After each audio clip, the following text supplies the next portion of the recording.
Hi, Greg Perry, the historic preservationist. We have a new patient here in the studio. This is a late 18th century walnut, solid walnut, tall case clock from Reading, Pennsylvania. The name is George Fix. And we also have a helper here today. He's an apprentice. So this is Mr. Jack.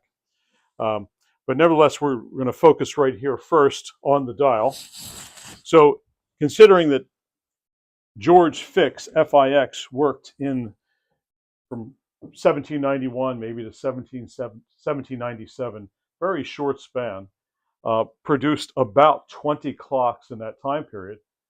And the dial is in excellent shape, doesn't appear to have any repainting, have blackleaded it already. So we have a nice sweep second hand here, but this is rough. Where this has come from, thinks it hasn't ran in over 100 years. I mean, the globes are impeccable. There's going to be a little cleanup here on the moon dial, but the whole dial is going to be cleaned. No restoration beyond that. Apparently, it looks like this clock may have fallen over because we have the pivot point here for the moon dial. It's bent, so we have some dial work to do and some hand coloring, but it's deoxidizing everything and derusting and so forth and so on. We're just going to take a quick look at this guy, but this is some nice dirt, but a fresh find here. We have gut on here. Oh my God, this may not have been cleaned for over 100 years. So we're gonna run through this maybe in 5-6 episodes of different phases of cleaning and restoration on the base, the movement on the dial, and you can see here how the moon dial's been bent back. So we're going to restore this entire clock, and we'll do a series of videos doing this. So that's your movement. Again, thank God the dial's in such excellent shape. And we have the pendulum with a broken suspension spring, which it would have gotten a new one anyway. And this is a typical American clock. And this is out of lead. What they would have done, they would have actually taken sand and they would have leveled some sand off and they would have carved it out to a perfect sphere like this. And they would have poured the lead in it. Then they would have taken a very thin piece of brass and peened this brass over that perfectly half-round piece of lead and peened it very carefully and then polished it up. And we're going to polish this guy back up and the lower block here and get the corrosion off where the rating nut is and so forth and so on. But this is just an 8-day American movement. And I just want to point something out. Typically doesn't work all the time. You know, when we have plates like this, we're seeing a cutout. Sometimes that was a signature of the maker, or in other times it was to save brass. Because imagine if they were doing 100 of these clocks, just the plates, and they did the cutout front and back, how much brass they would sell. Brass was so bloody expensive and so difficult to mix in a vat on the floor with apprentices keeping a fire going. So very, very difficult here. But anyway, so that indicates to me that George Fix on the dial made this clock movement. Otherwise, it would have been made in Liverpool in either as a full movement on the waxing or the sprues coming over, or as a kit form from Liverpool. So 3 ways tall case clock movements throughout the 18th century were sold from Liverpool. But if that was the case, they wouldn't have cut this out at the bottom. So again, you see a lot of this by an Isaac Brokaw of New Jersey. He does a lot of cutouts at the bottom. So I think we have a real gem here. And I mean, this whole movement is seized up. I don't want to even try to move the governor or anything because we don't want to break any pivot points. So okay, so let's move on to the case. Okay, moving on to the case. So we're going to start at the top and go down. So we have a carved cutout here, and you can see that this was cut out with carving tools and with I'm seeing abrasive file marks to try and make this round. They put a muslin fabric. This may not be original. Chances are it's not, but this was to get more sound out from the bell. Or we have to remember that the guy that made the movement, somebody made the dial, another person made the case. So maybe somebody liked this case that wanted this guy to make the movement for him, George Fix, and it wouldn't fit properly. So this is carved out to receive the bell at the top, and probably the bell even juts into this a little bit, where the 3/4 or 7/8 inch thick of the backboard. So we have a typical backboard here of pine. We have a white pine, a northeastern white pine here, not always used in Pennsylvania clocks. Pennsylvania clocks a lot of times had poplar, but they do interchange and interdisperse wood. But this is definitely old growth walnut. And you can see down the side here, you can see the graining structure is very different than new walnut.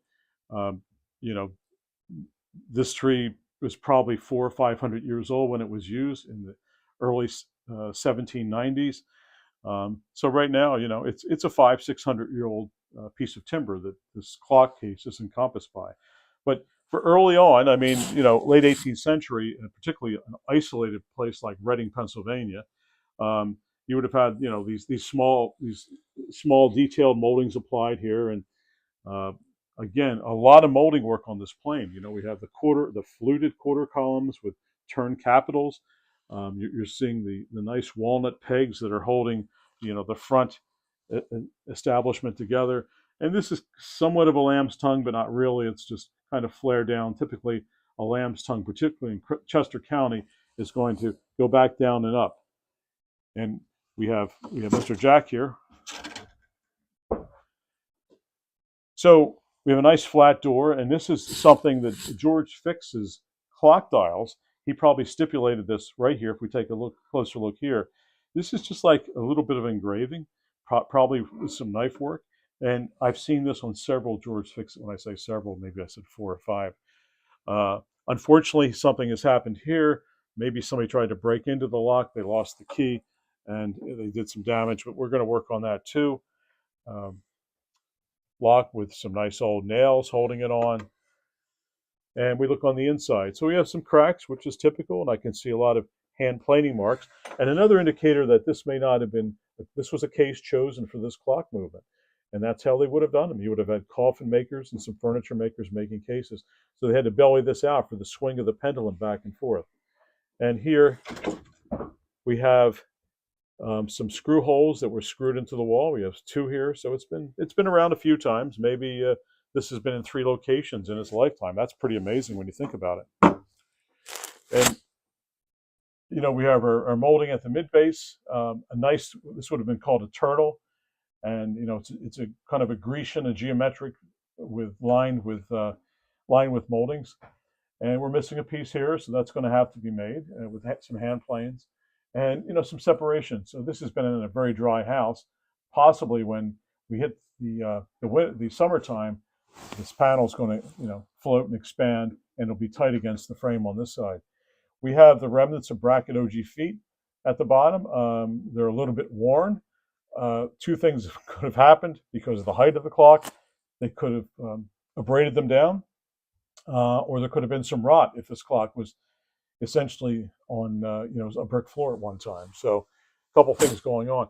But this clock, due to the fact that this movement probably, to the old owner's knowledge, has around for about 100 years, this clock has lost its finish literally. The shellac finish, remember, shellac oxidizes. It's like snow on a 20-degree day out. I mean, you may think that it's under freezing, but oxidation eventually will alleviate shellac as a finish over a 50, 75, 100-year period, depending on the thickness, the type of shellac used, and the type of other gum and constituents put in that shellac mixture. So we're going to take the last part of our video here. We're going to move on to the bonnet.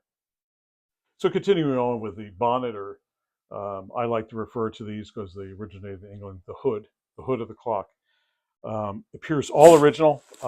Again, high oxidation period on it. Very little finish remains, but really nice color. It's a deep reddish chocolatey brown. So it's wonderful. Remember, these were no stain was applied to this timber initially. So what it's had, it's been in some shorter homes. So somebody has either cut this off or broken it down. But this has to be restored. So he's got a very quite archaic shell here of sorts, not fully developed. The lobes are not fully developed, convex, concave, alternating. And this guy has come off, and it does line up perfectly. So his finials are very representative. I've seen some more that look more like corn stalks, but considering the architectural texture of of the cases. The rosettes are nice, but I mean, some of us actually represent a husk of corn, showing a corn that maybe it'd be husked down here and it was more shaped round. So this one once was what this is, and it's been cut down to accommodate a low ceiling. So its plinth, is fluted on 3 sides, and these plinths are fluted on all 4 sides. So I'm missing one plinth and one finial, and I have to redo a center finial. So, and again, just with some of these small striations down, almost reminiscent of what we saw on the upper case door. So I can't open the door now. I don't know if it's locked or there's been a contortion of wood drying out.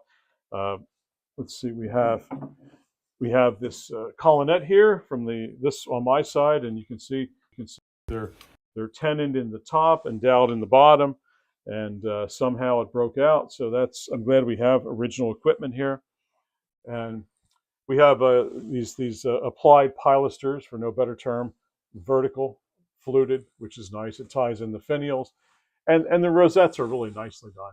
They really are, and it's almost like to me, it's almost like a sunflower. And you have some little carved action going on the side right here, and I don't know what that's supposed to represent, but it's all congruent into one. A little bit of fluting there under the backboard or the tympanum where the rosette is affixed. So let's. And I love about these American clocks, particularly in Reading, they offered you nice big side lights or windows, and these appear very original. The other side is cracked. The front glass, you can tell. Can you tell by the sound? Front glass has been replaced at some point. You don't have the waviness. I have a couple old pieces of glass. We'll recut something for the front. And again, we're going to see some.